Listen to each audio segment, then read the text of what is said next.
Where all the people that own Stephen A? She not gonna do that. Let her cook. I want to know what y'all saying. Following the rumors about Caitlin Clark and Europe, ESPN is having its own meltdown.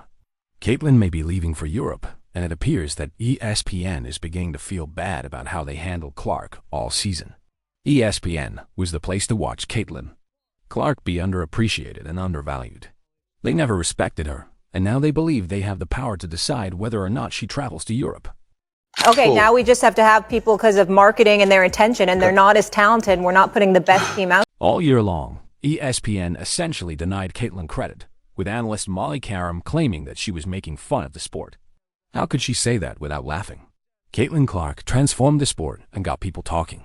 League versus Caitlin Clark, and that is just absolutely false. It is unfair to the women that have been there building this league to this moment so that Caitlin Clark's popularity could Caitlin Clark was the most fouled player of the season and even had a black eye at one point. Another expert denied that players were targeting her. Let's hope Caitlin can utilize her vacation time to look into European options that would sink ESPN and the WNBA, leaving them with nothing to discuss.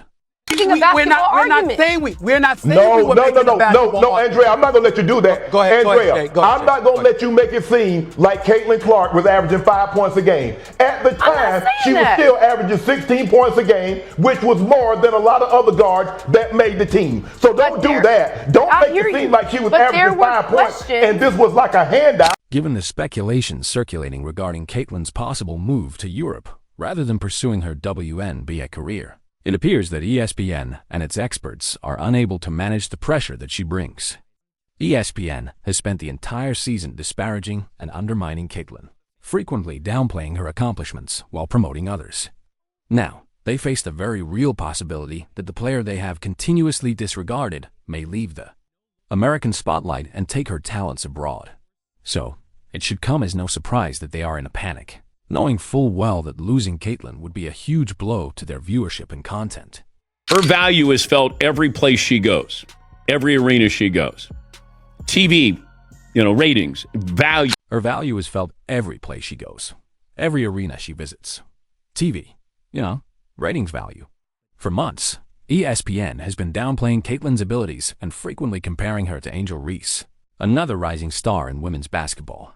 From the beginning of the season, ESPN promoted the idea that Caitlin Clark, despite her undeniable star power, was somehow falling short of the enormous expectations placed on her following her record-breaking college career at Iowa. ESPN analysts, like Molly and Monica McNutt, fueled the fire by casting doubt on Caitlin's place among the league's best players and implying that her style of play was making fun of the women's game.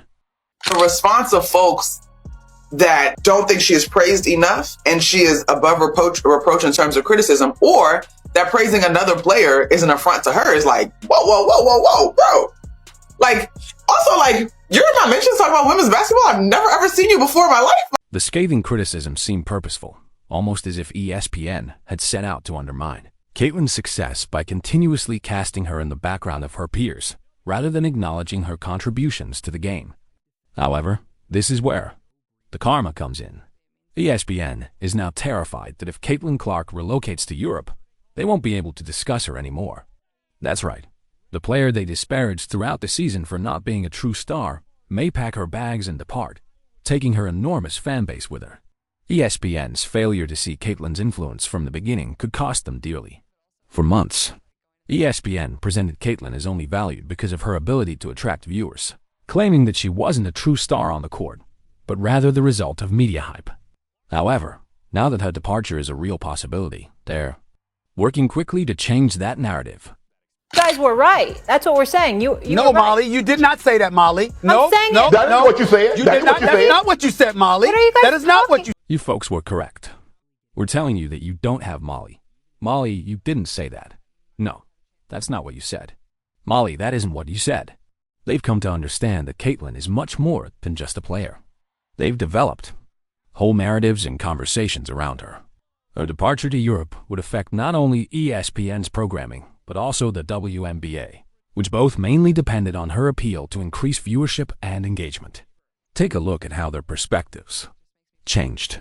This is why we would love for the WNBA to make voting not anonymous. Because if you were the person that had Stand that on one it. vote, you should just be able to stand on it, and we should know who you are. In the NBA, voting is not anonymous. Yeah. So I would love for the WNBA Agreed. to make the voting so we see who put the votes where. That's all I'm saying. Throughout the season, Stephen A. Smith and Shannon Sharpe were among the few voices that consistently defended Caitlin Clark, reminding viewers of her undeniable greatness on the court. Smith and Sharpe acknowledged that Caitlin was unfairly singled out by both ESPN and WNBA players because of her rookie status and the enormous amount of attention she received while in college. They contended that the scrutiny she received was excessive and that she had already established herself as one of the game's top talents.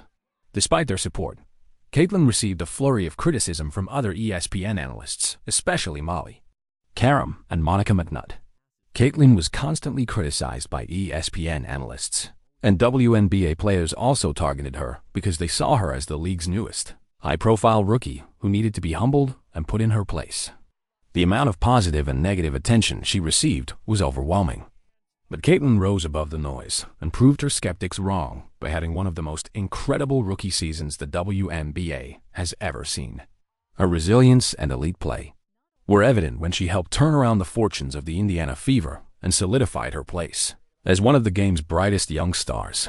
The Fever have 2 All-Stars in their starting lineup. They also have the reigning Rookie of the Year. Chicago has none of that. So the lift for Angel Reese has been much greater.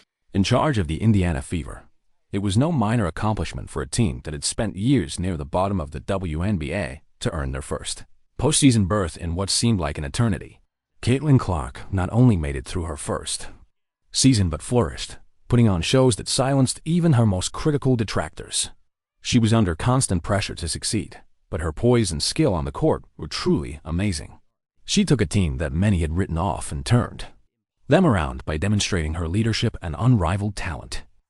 If we say her stats are today, what? 20 points, 8.4 assists, 6 rebounds. That's crazy. But 5 Is that 5.6 those are turnovers hell of a too. number. Those are hell of a numbers. But to me, that's not dominating. However, despite these successes, ESPN still felt that they needed to change their narrative.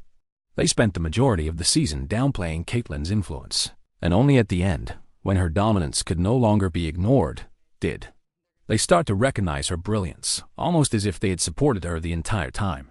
It was almost comical how quickly ESPN changed their focus to praising Caitlin as the star they had spent the majority of the season disparaging.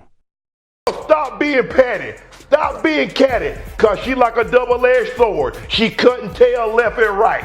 And it's bothering y'all, and I see it. Let's go, Caitlin. Hey, do me a favor, CC.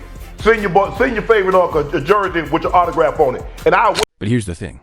Caitlin didn't require ESPN's approval, since she had already proven everyone wrong during a season in which she was expected to struggle, and was frequently singled out by players and commentators who said she wasn't prepared for the limelight. It would almost make sense for Caitlin Clark to think about moving to Europe, given all the pressure, tension, and targeting she has received from the league and ESPN. This would send a strong message to ESPN and the WNBA, letting them know exactly what they would be missing if they continue to undervalue one of their best stars. Caitlin Clark delivered in a way that no one expected, despite the noise. She became the defining player of her rookie class,